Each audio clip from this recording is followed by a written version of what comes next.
The morning of Tuesday, December 2025, began like any other, wrapped in the deceptive stillness of a winter dawn. I was 68 years old, a woman whose life had become a series of quiet rituals in the house my late husband, Robert, and I had bought 40 years ago. Every creak in the floorboards was a familiar ghost, every shadow a memory of the life we had built. Robert had been gone for 3 years, leaving me with a comfortable estate and a silence that I had eventually learned to call peace. My routine was my anchor, the scent of freshly ground coffee on the porch, the rhythmic ticking of the grandfather clock, and the volunteering shifts at the local library. But my world revolved around a single son, my son, Brad. He was 34, a successful real estate agent, or so I thought, married to Carol, a sharp-eyed marketing executive. In the beginning, our bond was a fortress. He would call just to hear my voice, stopping by for Sunday dinners, where the steam from my pot roast would fog up his glasses. But slowly, almost imperceptibly, the sun began to drift further away. The calls moved from daily to weekly, then to a stiff, bi-weekly formality. Carol's voice would often drift in the background like a cold draft, whispering prompts to him, turning our conversations into rehearsed scripts. "Mom, we can't make it this Sunday," became the recurring chorus of my loneliness. I told myself it was the price of his success, the natural distance of a young man building his own empire. Then came the requests.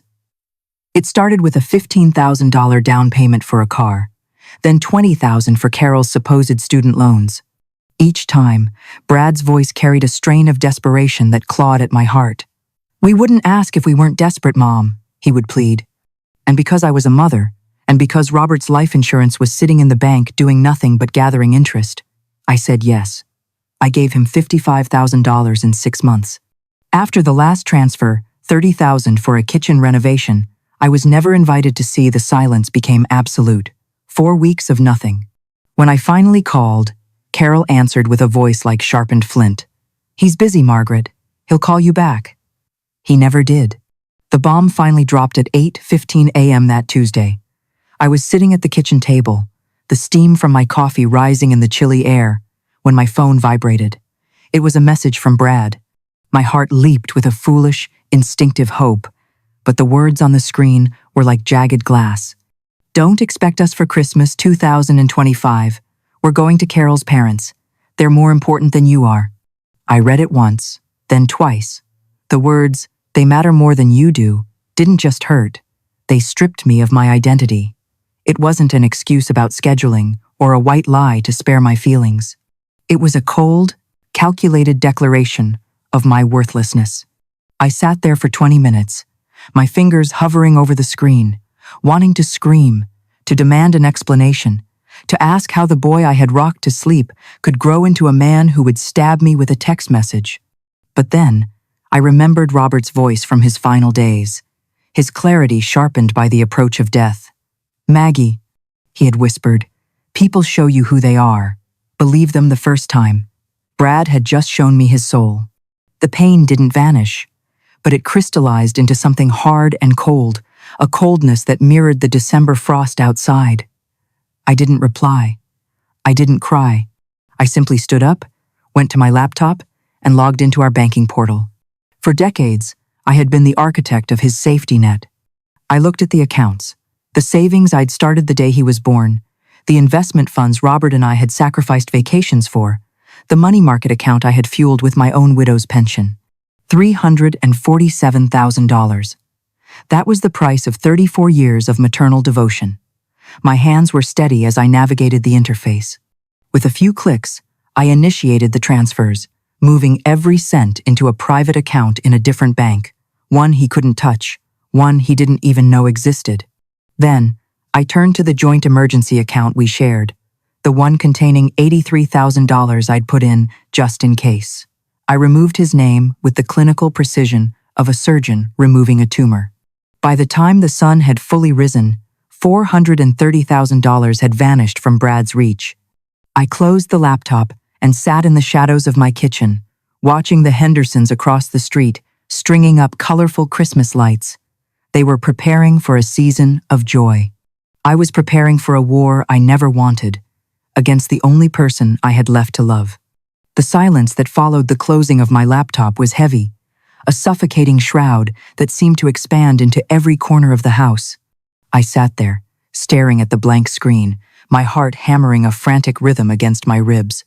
$430,000. To the world, it was a fortune. To me, it was the evaporated remains of a lifetime of labor, sacrifice, and a mother's blind faith. I felt a sudden, visceral wave of nausea as memories began to resurface, no longer tinted by affection, but sharpened by the cold light of betrayal. I reached for a yellow legal pad and began to write, my pen scratching fiercely against the paper. I needed to see the numbers, to quantify the exploitation I had allowed. $15,000 for the BMW he needed for prestige at work. $20,000 for Carol's student loans I now realized I had never actually seen a statement for. $30,000 for a kitchen renovation. I closed my eyes, remembering how Brad had described the marble countertops and the custom cabinetry over the phone, his voice thick with a forced excitement that I had mistaken for happiness. I had been so desperate to be part of his life that I had bought his lies, one installment at a time. Total, $87,000 in 18 months. That wasn't help. That was a heist. The realization hit me like a physical blow. I hadn't been a mother to them. I had been an interest-free, no questions asked ATM. I thought back to their wedding 5 years ago. Carol had looked like a vision in white lace, whispering "Mom" into my ear as we hugged. But later that night, tucked away in the shadows of the hallway near the dressing rooms, I had overheard her talking to her sister. "Brad's loaded?" she had hissed with a chilling pragmatism. "His mom is sitting on Robert's whole estate. We just have to play the long game." At the time, I had dismissed it as a joke or a misunderstanding. I wanted so badly to be loved that I chose to be deaf. But the text message from that morning had cured my deafness. "They matter more than you do." Those 6 words were the final payment on the long game Carol had been playing. They thought they had won. They thought the old woman in the big house would just whimper and retreat into her knitting. My phone buzzed on the table. A text from Helen. "Bridge game Thursday? We need a 4th. I ignored it. I couldn't think about cards. I opened my bank's mobile app one last time, just to confirm the balances were at 0. I felt a strange, cold power surging through me. For 34 years, I had provided the floor beneath Brad's feet. I had just pulled it out. I spent the rest of the afternoon in the attic, pulling out old photo albums. I found a picture of Brad when he was 7, holding a jagged piece of quartz he'd found in the garden, looking at me like I was the center of the universe. Where did that boy go? How did the child I taught to be kind turn into a man who could tell his mother she didn't matter 3 days before Christmas? The grief came then, not as tears, but as a hollow ache in my bones.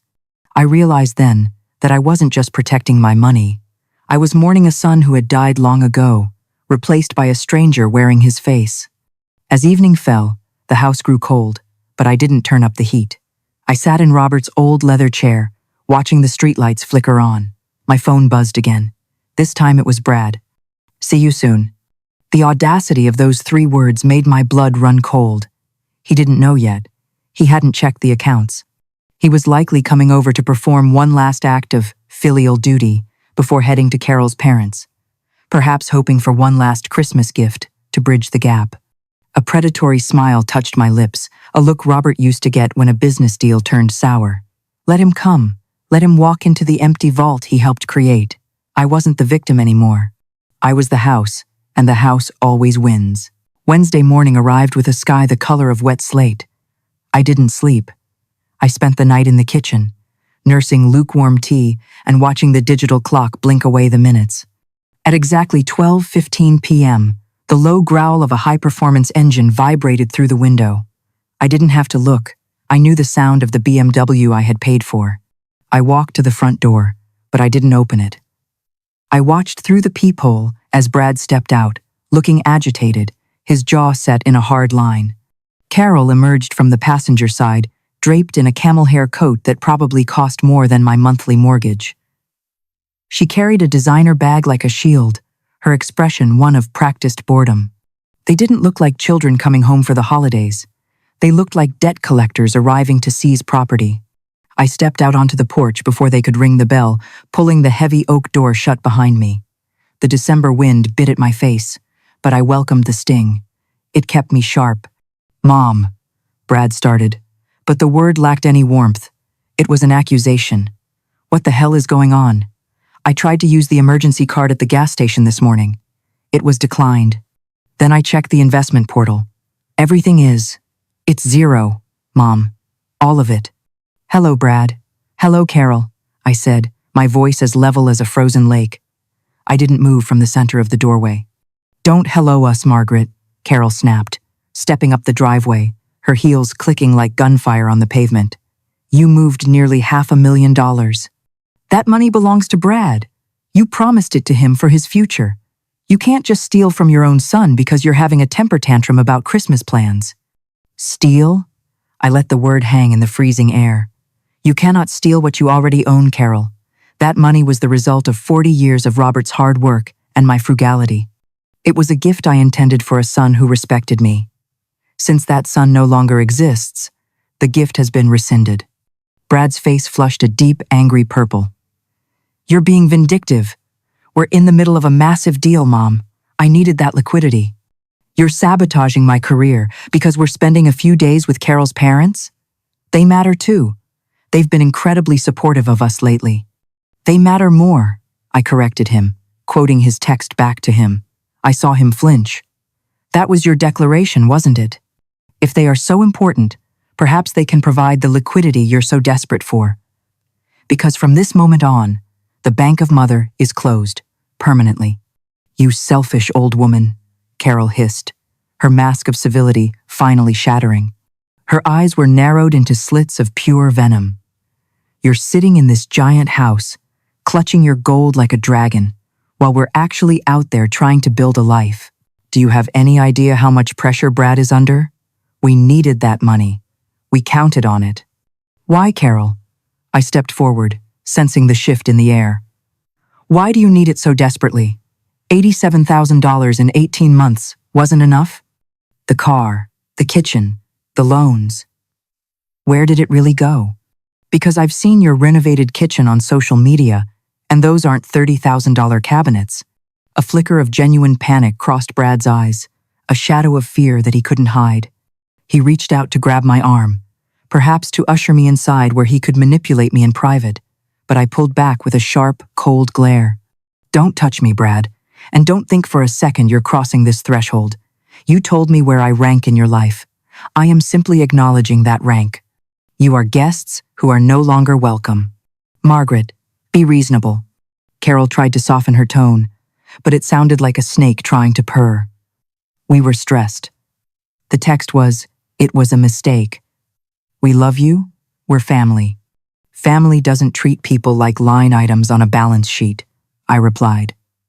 Across the street, I saw Helen's curtain twitch. She was there, a silent witness.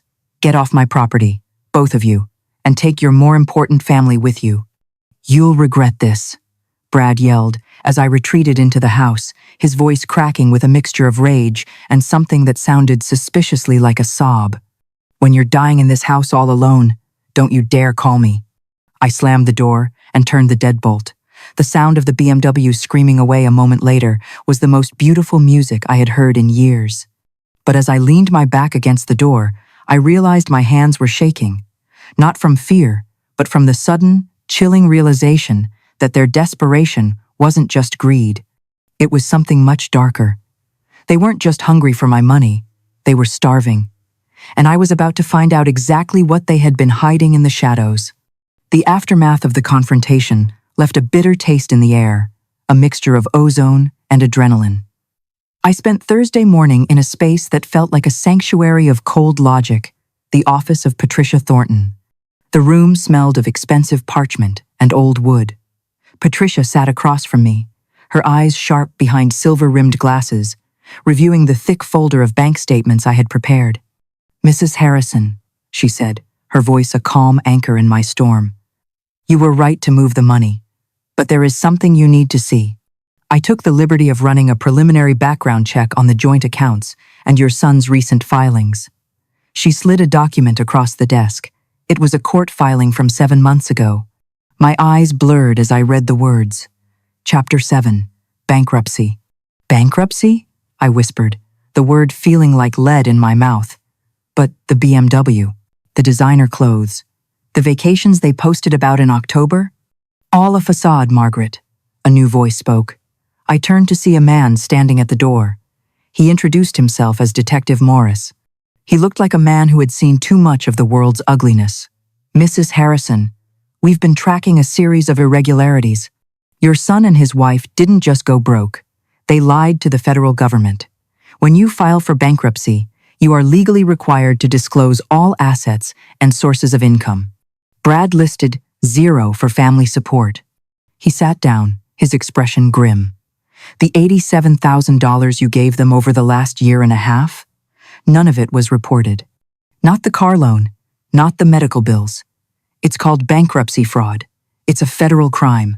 And based on the timing of your son's recent desperation, it seems the court-appointed trustee was beginning to ask questions about where their extra cash was coming from. The room seemed to tilt. The $30,000 for the kitchen renovation hadn't gone to a contractor. It had likely gone to hide a debt or fund a lifestyle they couldn't admit to losing. They weren't just using me for luxury. They were using me as a human shield against a prison sentence. They were going to drain those joint accounts this week, Margaret, Detective Morris continued. They needed that $430,000 to potentially pay off creditors or flee the jurisdiction before the fraud charges were solidified. Your decision to close those accounts didn't just hurt their feelings, it derailed a criminal cover-up. I was a co-conspirator without even knowing it, I said, a cold shiver racing down my spine. My own love had been the currency for my son's crimes. No, Patricia intervened, placing a hand on mine.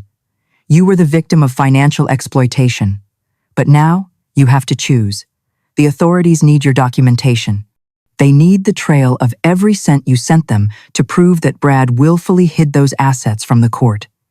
If you provide it, you are essentially testifying against your only child. I thought of Brad as a toddler, his hand tucked into mine. I thought of the way he had looked at me on the porch yesterday, not with love, but with the eyes of a predator who had lost its prey. He had been willing to let me become an accidental accomplice to his fraud just to keep his BMW and his pride. He told me I didn't matter, I said, my voice gaining a hardness I didn't know I possessed. He told me Carol's parents mattered more. Perhaps he can ask them for legal advice. I looked at Detective Morris. What do you need from me? Everything, he replied. Every text where he begged for money, every check stub, every loan agreement that was never repaid. We need to show the pattern. I have it all, I said. I felt a strange sense of mourning, but it wasn't for the money. It was for the ghost of the son I thought I had. As I handed over the folder, I realized I wasn't just a mother anymore. I was a witness for the prosecution. The Monday before Christmas arrived with a biting frost that turned the world brittle. I found myself sitting in a sterile, wood-paneled courtroom, the air thick with the smell of floor wax and tension. My hands were folded in my lap, cold but steady. Beside me, Patricia Thornton sat like a silent sentinel, her presence the only thing keeping the walls from closing in. Brad and Carol sat at the opposite table with their attorney. Brad looked haggard, his suit slightly rumpled, his eyes avoiding mine as if I were a son he could no longer bear to look at. Carol, however, was a study in defiance. She sat with her chin tilted upward, her eyes fixed on the judge, her mouth a thin, bitter line. They weren't here for the fraud investigation yet. Today was about the restraining order Patricia had insisted I file after a series of increasingly frantic and threatening voicemails from Carol. Judge Rodriguez, a woman with graying hair and eyes that seemed to see through every lie, banged her gavel to open the proceedings. We are here to determine the necessity of a permanent restraining order. Mrs. Harrison, your counsel may proceed. Patricia stood up, her voice ringing out with clinical clarity. She didn't just talk about the text messages, she laid out the timeline of a calculated siege. She spoke of the $87,000 borrowed under false pretenses, the bankruptcy fraud that had turned me into an unwitting pawn, and the verbal assault on my porch. But it was the recording of the voicemail from last Friday that silenced the room.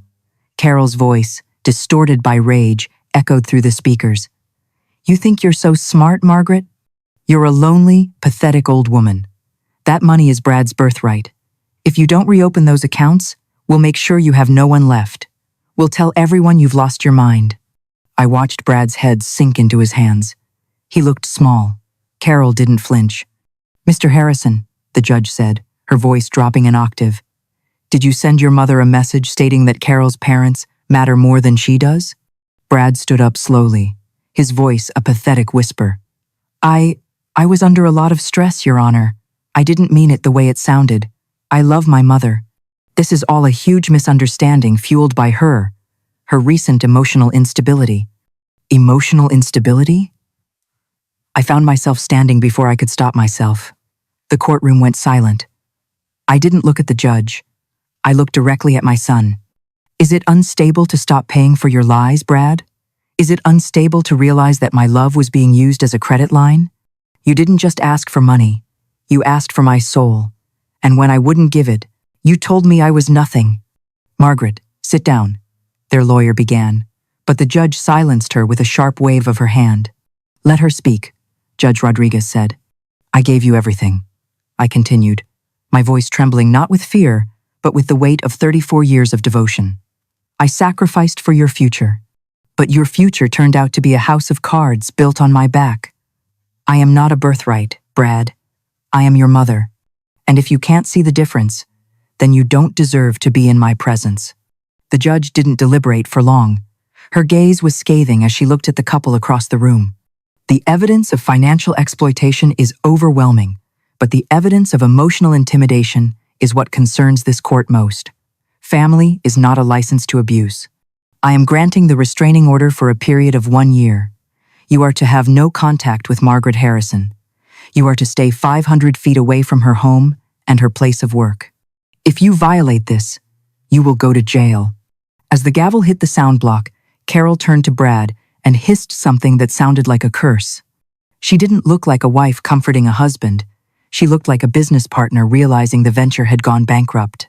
Brad just sat there, staring at the floor, a man who had finally realized that the bridge he had burned was the only one that could have led him home. I walked out of that courtroom into the cold December air. Patricia walked me to my car, squeezing my hand as I got in. You were brave today, Margaret. I don't feel brave, I whispered. I feel empty. That's just the space where the lies used to be, she said softly. You'll fill it with something better soon. As I drove home, I saw the Christmas lights in the neighborhood. For the first time in my life, I wasn't planning a dinner or worrying about a gift for my son. I was going home to a house that was quiet, safe, and entirely mine.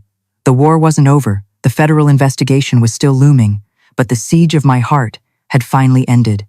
The new year arrived not with a celebration, but with the cold, clinical sound of handcuffs. In the first week of January, the federal investigation into Brad's bankruptcy fraud reached its breaking point. Detective Morris called me to confirm that Brad had been taken into custody at his office. The image of my son being led out in front of his colleagues, his reputation shattering like glass, should have broken me. Instead, I felt a strange, hollow sense of finality. It was the harvest of the seeds he had sown. As the weeks turned into months, the house of Brad didn't just crumble, it imploded. Carol, true to the predator I had finally seen on my porch, didn't stay to go down with the ship. Through the local grapevine, I learned she had filed for divorce the moment Brad's assets were frozen. She moved back to her parents' house, but even that was a lie.